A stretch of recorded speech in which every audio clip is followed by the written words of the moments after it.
National की शुरुआत सबसे पहले उस खबर से करते हैं। प्रधानमंत्री नरेंद्र मोदी पूर्व प्रधानमंत्री अटल बिहारी वाजपेयी का हालचाल जानने के लिए एम्स पहुंचे हैं। आपको बता दें, प्रधानमंत्री अब से कुछ ही देर पहले पहुंचे हैं।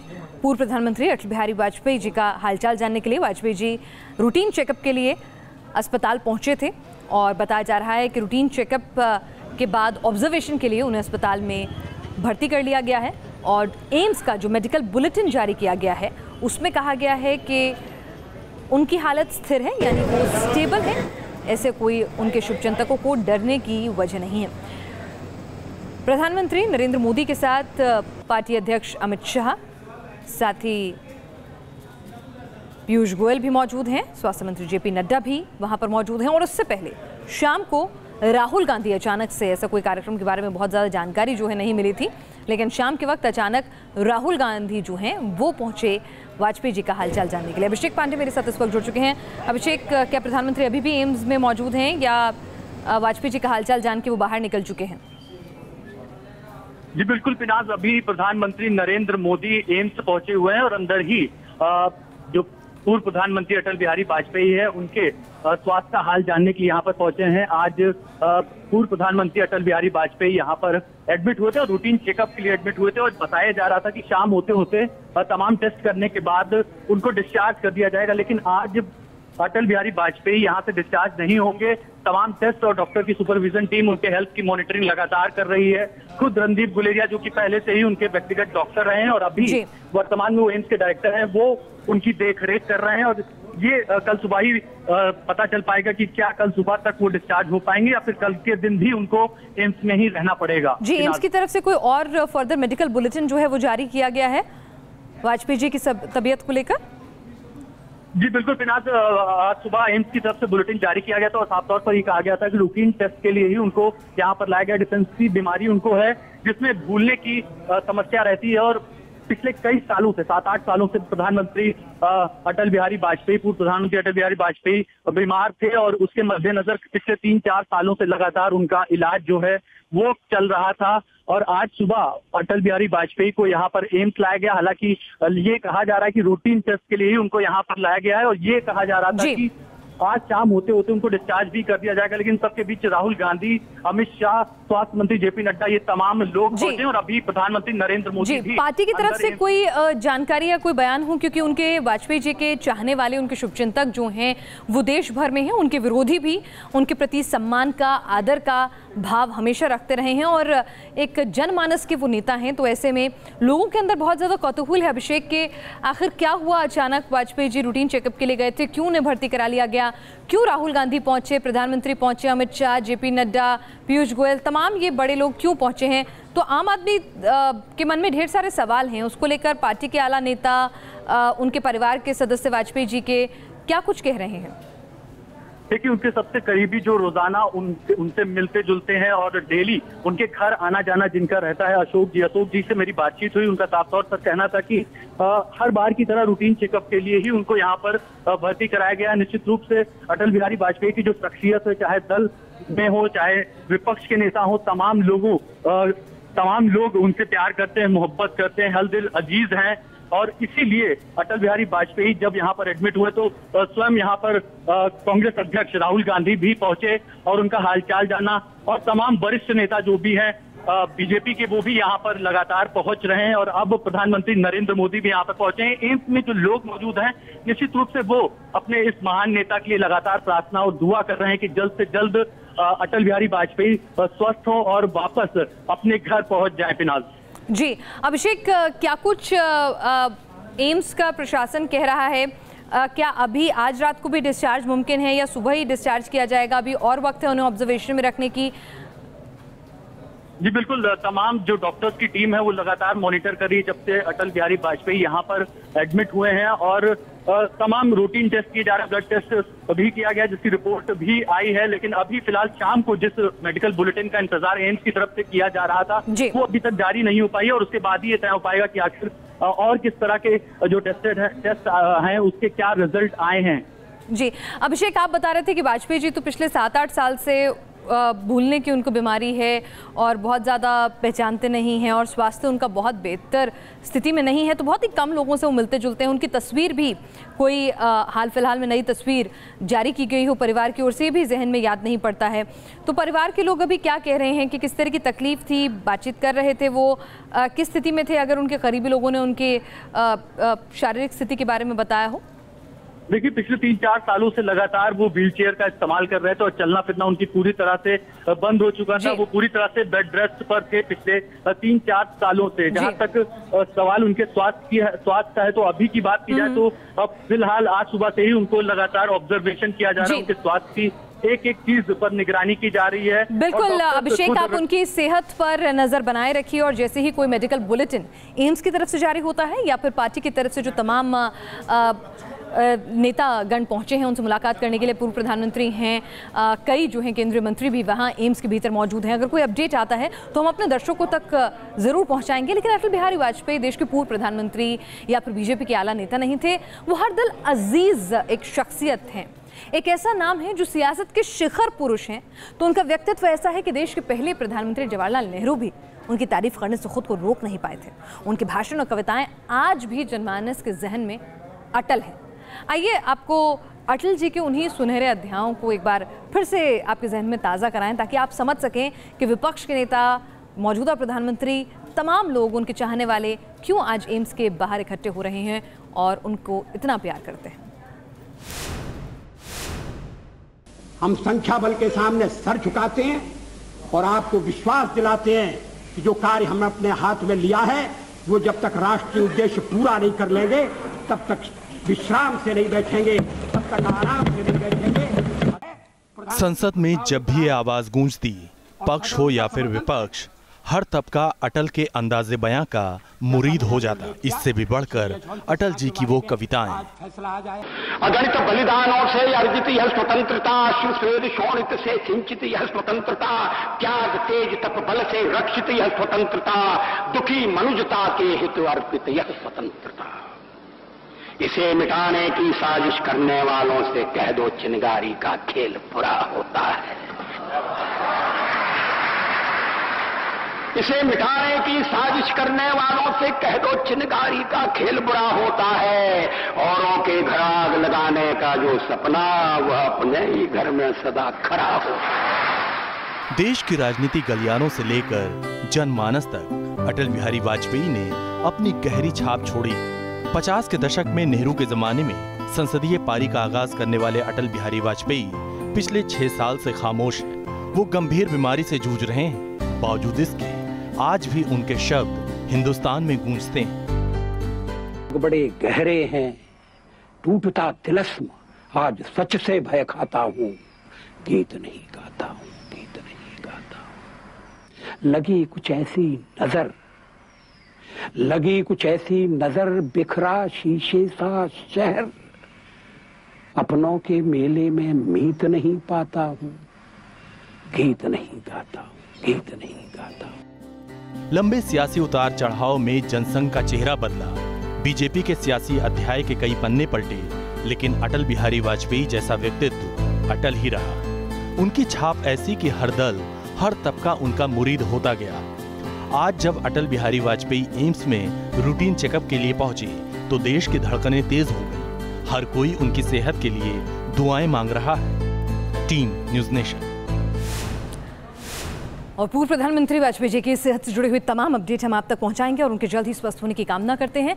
लेकिन आगे बढ़ते हैं, आज दिन भर की तमाम दूसरी अहम खबरों से भी आपको रूबरू कराते हैं। ताजमहल यूं तो अंतर्राष्ट्रीय धरोहर है, लेकिन इस पर विवाद एक बार फिर गर्मा गया है। कई सालों से कुछ लोग इसे तजो महल्ले करने की मांग करते आ रहे हैं, लेकिन अब बीजेपी के विधायक ने एक कदम और आगे बढ़कर इसका नाम राम महल करने की सलाह दे डाली है। क्या है पूरा विवाद, देखिए इस रिपोर्ट में। पूरा बलिया ही नहीं, पूरे देश में विदेशियों के नाम से बढ़ने वाला कोई भी स्थल होगा उसका नाम बदल दूंगा। देखिए, ताजमहल का नाम भी बदल देना चाहिए। शिवाजी महल कर दीजिए, शिवाजी स्मरण कर लीजिए, कुछ दिन प्रताप के नाम पर कर दीजिए। गिनते जाइए नाम, सुनते जाइए संग्राम। दुनिया के लिए वह ताज है, लेकिन ताज के नाम पर बीजेपी विधायक की आह निकल रही है। चेहरा जाना पहचाना है, कई बार विधायक जी अपनी बातों से बवाल बढ़ा चुके हैं। ज्ञात ना हो तो फिर जान लीजिए, ये बीजेपी के विधायक सुरेंद्र सिंह है। अब तक अयोध्या में राम, मथुरा में कृष्ण के नाम पर सियासत करवाती रही है, लेकिन बलिया में विधायक जी ने राम, कृष्ण, पार्वती सबका नाम सुझा दिया, सिर्फ इसलिए कि ताजमहल का नाम बदल जाए। और क्यों, ये तो आप उन्हीं से सुनिए। नाम सरकार बदल जाता है, शायद आप नहीं जानते हैं। बिल्डिंग बनाना कोई हमारे भारत की मिट्टी से संसाधन जुटा कर बनाया है, तो भारत का है, वो भारत का है, तो भारत की जनता भारत का साधन बना करके कोई मिस्त्री का काम कर दिया, उसका नाम रहे, ये अच्छी बात नहीं। राम महल कर दीजिए, कृष्ण महल कर दीजिए, इसमें क्या है, या भारत महल कर दीजिए। आप क्या प्रस्ताव? भारत, मैं तो कब मेरा चले तो उस नाम का जो है राष्ट्रभक्त महल कर देना चाहिए। वैसे एक दिन पहले ही ताजमहल के नए एंट्री गेट को लेकर विवाद गहरा चुका है। मेट्रो ट्रेन की तर्ज पर टर्न स्टाइल गेट ताजमहल में लगा तो सिद्धेश्वरनाथ महादेव मंदिर का रास्ता बंद हो जाने का शोर तेज होने लगा। कुछ लोगों ने हंगामा मचा दिया और जालीदार गेट को उखाड़ फेंका और अब ताजमहल के नाम पर तकरार तेज हो गई है। अब बात सिर्फ ताजमहल के नाम भर की दुलकती नहीं, शायद चुनाव से पहले जानबूझकर नाम में ताज की नई पहचान गढ़ने की कोशिश एक बार फिर से शुरू हो गई है। पर सवाल ये है कि क्या नाम बदल लेने से ताज की पहचान भी बदल जाएगी? Team news nation. विश्व धरोहर पर ऐसे विवाद खड़े करने वाले लोगों के बारे में क्या ही कहा जाए, आप खुद समझ जाएंगे। बहरहाल 2019 की जो लड़ाई है वो बहुत दिलचस्प होती जा रही है। बीजेपी को रोकने के लिए सब कुछ करने को तैयार हैं तमाम विपक्षी दल। सत्ता के खिलाफ विपक्षी लामबंदी तेज हो रही है। उत्तर प्रदेश में समाजवादी पार्टी और बहुजन समाज पार्टी का गठबंधन क्या रंग ला सकता है, इसकी झलक फूलपुर, गोरखपुर और कैराना में आपको देखने को मिल चुकी है। और अब अखिलेश यादव बाजी पलटने नहीं देना चाहते, सो खुलेआम ऐलान कर रहे हैं कि चाहे नुकसान भी उठाना पड़े, बीएसपी से गठबंधन जारी रहेगा, भले ही कम सीटें क्यों ना आए खाते में। और मैं आज कहता हूं कि बहुजन समाज पार्टी से गठबंधन रहेगा और अगर 2-4 सीटें आगे पीछे भी रहेंगी और त्याग भी करना पड़ेगा तो हम समाजवादी लोग पीछे नहीं हटने वाले। हम बीजेपी को या बहुत नीचे लाने का काम करेंगे। दुश्मन बड़ा हो, ताकतवर हो तो उसको हराने के लिए तमाम दूसरे दुश्मन भले ही आपस में कितनी रार रहे साथ आ जाते हैं। इसकी बानगी देखने को मिल रही है और कुछ इसी तर्ज पर चल रहा है एक प्लान 400। कांग्रेस महागठबंधन के जरिए बीजेपी को 2019 में शिकस्त देने की प्लानिंग हो रही है। बताया जा रहा है कि कांग्रेस ने प्लान 400 तैयार कर लिया है। 400 सीटों का यहां संदर्भ है। दावा है कि कांग्रेस अलग अलग राज्यों में क्षेत्रीय दलों से गठबंधन की तैयारी कर रही है। 400 सीटों पर मुकाबला द्विपक्षीय बनाने की पूरी कोशिश हो रही है, यानी बीजेपी के खिलाफ विपक्ष का एकजुट होकर एक उम्मीदवार जो है वो उतारा जाए। ये प्लानिंग है ताकि विपक्ष का वोट बंटने से रोका जा सके। जैसा कि फायदा उपचुनावों में मिला है वो भविष्य में भी लिया जा सके। देखिए, बड़ा उद्देश्य ये है कि 2019 में भारतीय जनता पार्टी को पराजित करना है। नरेंद्र मोदी दोबारा देश के प्रधानमंत्री न बने, इसको सुनिश्चित करना है। और इसके लिए जितनी भी पार्टियां, जो लाइक माइंडेड पार्टियां, वो सभी पार्टियां एक साथ एक गठबंधन बना करके भारतीय जनता पार्टी के उम्मीदवार के खिलाफ एक उम्मीदवार उतारें। ऐसी एक प्लानिंग, ऐसी एक तैयारी चल रही है, हमारी रणनीति है। जब तक कि 542 के नीचे का आंकड़ा बता रहे हैं तब तक सपने रखने में कोई बुराई नहीं है। दिन में सपना देखना अलाउड है अपने देश में। इस सब पार्टी का अपना अपना काम है, वर्क करेगा कि नहीं करेगा चुनाव के टाइम में पता चलेगा क्या करो। ये तो जब चुनाव आएगा तो होगा। रोज चर्चा करना, कुछ बोलना, पब्लिसिटी के लिए भी रोज बोलते रहते हैं लोग, उससे तो मेरी बहुत दिलचस्पी इन चीजों में नहीं रहती है। तो एक और पीएम मोदी और अमित शाह मिशन 2019 के एक्शन मोड में आ चुके हैं, नया नारा दे रहे हैं। तो वहीं कांग्रेस भी महामुकाबले के लिए बिसात बिछाने में जुटी हुई है। इसी सिलसिले में पार्टी अध्यक्ष राहुल गांधी ने दिल्ली में एक ओबीसी सम्मेलन किया। निशाने पर मोदी सरकार का रहना लाजमी था। कांग्रेस ने चला ओबीसी पर सबसे बड़ा दांव। हम आपको राजनीति में लाना चाहते हैं और हम आपको बस की चाबी देना चाहते हैं। दलित किसानों के बाद ओबीसी को पाले में लाने की सधी रणनीति। 50-60% आबादी की इज्जत करनी पड़ेगी। बैंक के दरवाजे उनके लिए खोलने पड़ेंगे। पीएम मोदी पर राहुल के प्रहार के फौरन बाद बीजेपी ने किया पलटवार। बहुत जमाने के बाद राहुल जी को ओबीसी याद आ रहा है। दिल्ली के ताल कटोरा स्टेडियम में ये तस्वीरें कांग्रेस के शक्ति प्रदर्शन की। ओबीसी समाज को पार्टी से जोड़ने के लिए खुद मोर्चे पर उतरे हैं राहुल गांधी और निशाने पर रही मोदी सरकार।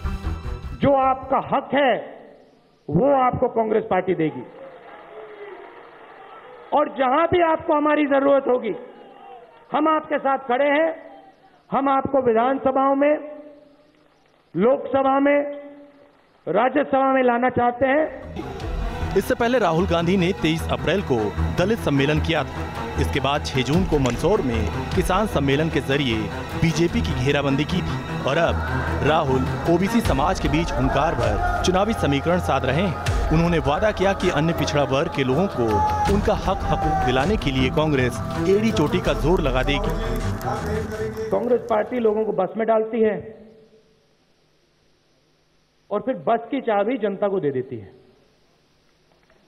और कहती है भैया देखो चलाओ। बीजेपी की बस में, बीजेपी के लोगों को बस में बैठाती है, कहती है भैया तुम लोग चुप हो, एक शब्द मत बोलो, और आरएसएस बस को चलाती है। वहीं बीजेपी नेता भी ओबीसी वोट बैंक साधने की इस कवायद में पीछे रहने को तैयार नहीं। बीजेपी के बड़े नेता हर बयान की काट ढूंढकर जवाब दे रहे हैं। यही राहुल गांधी जी की पार्टी, राहुल जी ने राज्यसभा में जहां हमारा अल्पमत था उसका प्रतिकार किया, विरोध किया और उसको ठंडे बस्ते में डालने का काम किया। संवैधानिक दर्जा नहीं देना चाहते हैं वो। सामने मिशन 2019 है। इससे पहले बीजेपी शासित मध्य प्रदेश, राजस्थान और छत्तीसगढ़ में विधानसभा चुनाव होने हैं, जहां ओबीसी वोटर की अच्छी खासी तादाद है। ऐसे में राहुल गांधी की रणनीति है कि सत्ता के सेमीफाइनल में ओबीसी पर पकड़ मजबूत रखी जाए, जिससे बीजेपी के गढ़ में उसे मात दी जा सके। भारतीय सियासत में ओबीसी वर्ग का बड़ा योगदान है, लिहाजा सभी पार्टियां इनको अपनी ओर आकर्षित करने में लगी हुई हैं, क्योंकि लोकसभा चुनाव करीब है और अगर ओबीसी का साथ नहीं मिला तो पार्टियों का जीतना मुश्किल है।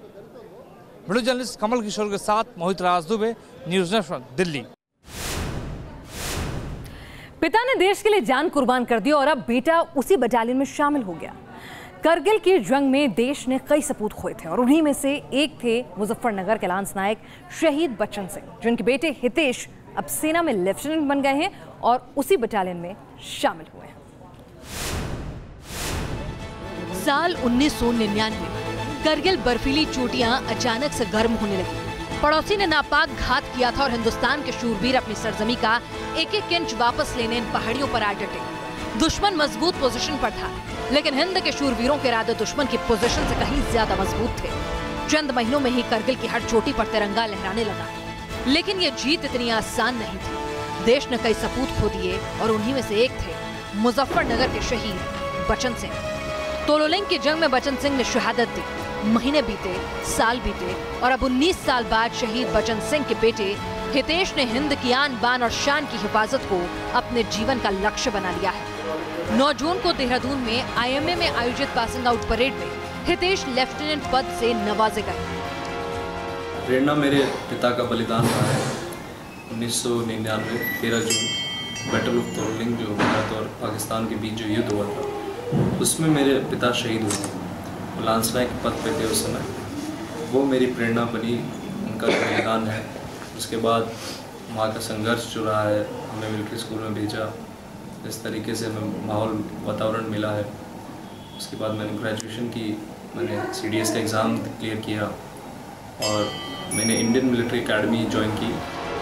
दिल्ली के श्रीराम कॉलेज ऑफ कॉमर्स से BCom ऑनर्स करने वाले हितेश ने बचपन में ही आर्मी ज्वाइन करने की कसम खा ली थी और अब हितेश को उसी राजपूताना राइफल्स का हिस्सा बनाया गया है, जिसमें बच्चन सिंह लांस नायक थे। मुझे संभलने में 1 साल लगे। बस 1 साल के बाद बस मुझे ऐसा लगा कि मुझे अपने बच्चों को भी आर्मी में भेजना और अफसर बना के भेजना। आर्मी ज्वाइन करने के बाद हितेश मुजफ्फरनगर पहुंचे तो सिविल लाइन थाने के पास मौजूद शहीद बच्चन सिंह की प्रतिमा को श्रद्धांजलि दी। मां का सर फख्र से ऊंचा है और बेटा फूला नहीं समा रहा कि वो उसी बटालियन का हिस्सा है जिसमें उसके पिता भी रहे। Team news nation. इस बीच अमेरिका के हवाई द्वीप में खिलुआ ज्वालामुखी ठंडा पड़ने का नाम ही नहीं ले रहा है। इस बार ज्वालामुखी का लावा खिड़की के रास्ते यहाँ के घर में घुसा और पूरा का पूरा घर तबाह कर डाला। तस्वीरें आप देख सकते हैं किस तरह से पूरा घर लावे की चपेट में आ गया। इसकी ज़बरदस्त गर्मी खिड़कियों, दरवाज़ों के शीशों को भी तोड़ती हुई आगे निकल गई। मीडिया रिपोर्ट्स के मुताबिक लावे ने हवाई के ईस्टर्न इलाके में घरों को अपनी चपेट में लेना शुरू कर दिया है। हालांकि एहतियातन पहले ही घर खाली कराए जा चुके हैं। ज्वालामुखी में फूटी 8वीं दरार से पिछले 3 दिनों से लावा लगातार निकल रहा है। लावा लोगों की परेशानी बढ़ा रहा है। 39 दिनों में करीब 600 मकानों को ये लावा अब तक निगल चुका है।